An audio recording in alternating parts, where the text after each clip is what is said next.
দেখুন, কালাচাঁদ মন্দির চত্বরেই আছে আর একটি মন্দির। এটি রাধা মাধব মন্দির।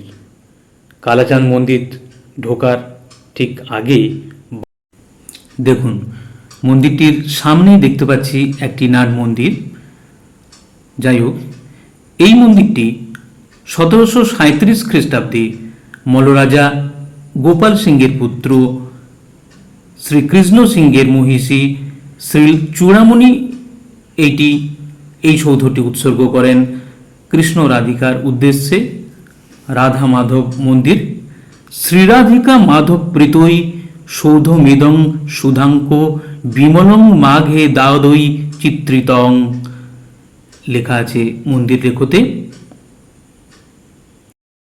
দেখুন, ল্যাটেরাইট পাথরে তৈরি এই মন্দির বাংলা চালার উপর একরত্ন চূড়া বিশিষ্ট এই মন্দির। মন্দির গাত্রে নানান রকমের প্রস্তর ফলক আছে, যেখানে পশু পাখি, পুরাণের কাহিনী, রামায়ণের কাহিনী, যেমন আছে অনন্ত শয্যায় শায়িত বিষ্ণুমূর্তিও। হ্যাঁ, মন্দিরের পশ্চিম প্রান্তে এটি একটি ভোগশালা। এটি কিন্তু এই মন্দিরের অনন্যতা।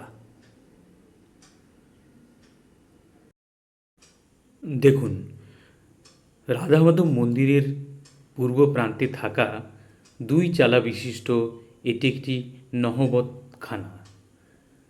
কি সুন্দর দেখাচ্ছে দেখুন, শরতের নীল আকাশ। আচ্ছা, এই নহবতখানাটিকে আমরা অন্য দিক থেকে একটু দেখি। দেখুন,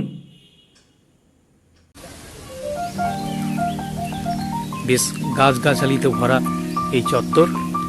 বিষ্ণুপুরে এসে যখন আপনারা অনেকটা ক্লান্ত অনুভব করবেন, যখন দুপুর গড়িয়ে যাবে, রোদ্দুর থাকবে, ঠিক সেই সময়টাই এই জায়গায় ট্রিপটাকে সাজিয়ে নিলে